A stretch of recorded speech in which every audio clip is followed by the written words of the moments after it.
Buc-ee's, flying saucers, and robots. What do all of these have in common? Neva Mikulicz. Neva is here today to talk about her solo exhibition, Declassified, which is on view until January 5th, 2022. I tried to do really austere artwork a couple times and it didn't suit me. So I do try to, with humor, kind of attack some of the weird things I see happening in society so that it's approachable. Like a comedian, like a stand-up comic would put your eye on something, but not lecture. These drawings are an expression of love for science and for science fiction and knowing the difference between the two. Correct. So tell us what you think the difference is between the two.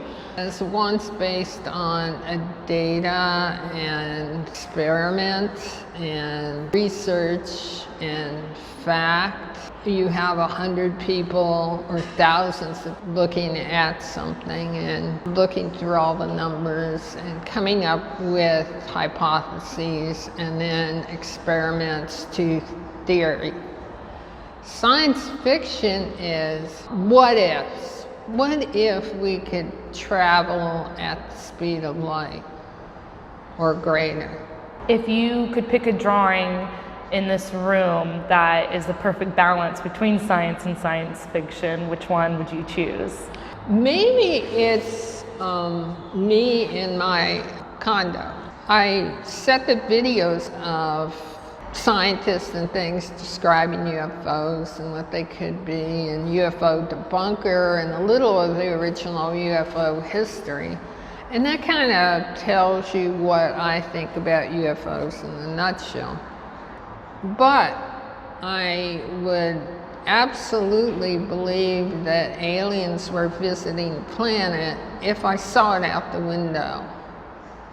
That's a good meld right there. I like to think there's flying saucers going around, but I'm very skeptical about it. I think there's life on other planets. I really believe that, in this vast universe. Do I think they're coming here to this little blue dot? No, I don't think so. At what point do you feel like you want to add a multimedia part to your drawings? If it has a TV screen in it, and was set up to have video in it because I photographed my television in it specifically because I wanted to do a contrast, and I like adding color via the TV screen. With the drawing target, that was supposed to be a video. It was supposed to be a video for years. I sat on this old-timey photograph I found in a junk store, and I thought, I gotta use this for something. It's perfect. It would have a screen, and then I can put a UFO in it. And then I really looked at it, and I thought, oh, it's kind of elegant without the screen. So I drew the screen in it, the UFO flying by. And that UFO is very 70s British style UFO. There's all these, I used to watch this show called UFO, and it's kind of off then. So then I thought, I need a second drawing, and I had some government photos of a control center, and I had, it had screens in it, and I thought, oh, that's perfect. And then the video came out from the DOD of those Navy pilots, so I'm like, oh, I can use that as the video. So those two drawings were, one was supposed to be video, the other wasn't going to be, and they reversed their lot in life. And it just, the drawing tells me what it wants to do. Almost every single one of your drawings have an excruciatingly amount of detail in them. So about, on average, how long does it take you to complete one of these? The biggest drawing over there with the woolly mammoth and woolly rhinoceros took like 2 months or so. They can take anywhere, the big ones, 2 months to 6 months. The standard size, which all printmakers know is 22 by 30, is usually a month.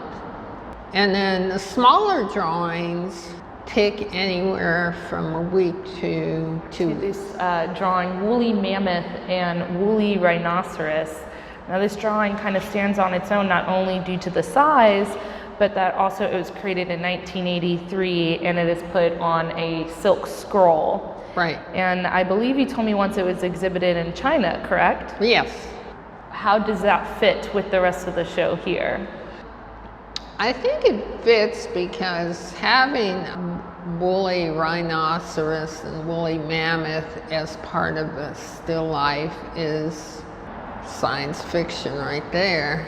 And it actually influenced the newer piece, the Tyrannosaurus, except we don't have the rest of the still life. It just sits on this ledge very cleanly. I was going to have it walking across something, but I thought, okay, I haven't walked across the edge of the paper.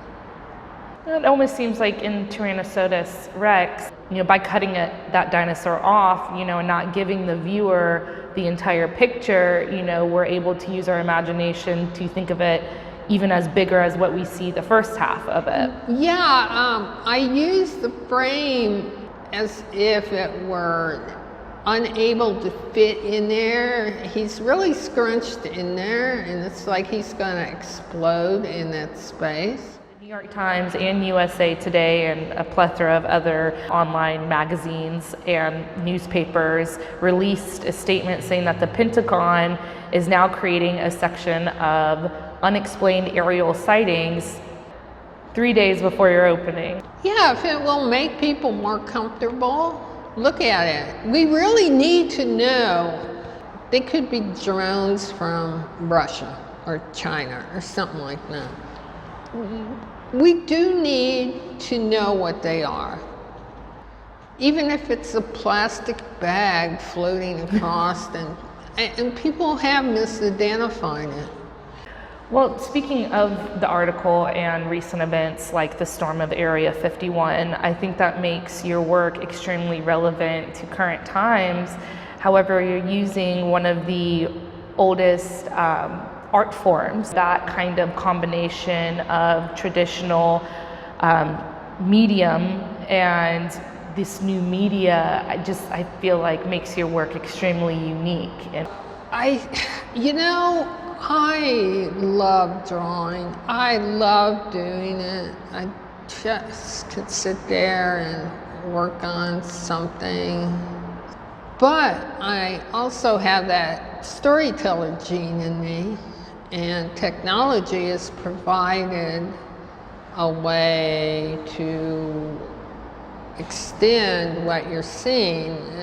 Without the sound or the video, it's an instant in time, just a second, like nanosecond. And as soon as you add the sound or video, you start stretching the whole time frame out, and you can see into the future when you're looking at it, or in the past too. So it's a fun way of introducing time as an element that's actually in motion. And then I have done projections on top of drawings. I didn't want to do that either. I just wanted to create these little animations that were the antimatter version of the drawing, or, like, remember the episode with Spock with the goatee, the evil Spock? So the drawings are a little sweeter, and then the animation's evil Spock. And it was fun. I'm laughing away as I'm torturing, like you hear people screaming, ah! Zzz. And then I thought, God, you know, sci-fi people who do like sci-fi movies just must love when they hear like, oh, and then we crushed the whole building, ha! Because it is kind of funny. Yeah. I do it over the edge, so it becomes ridiculous, and that makes it fun.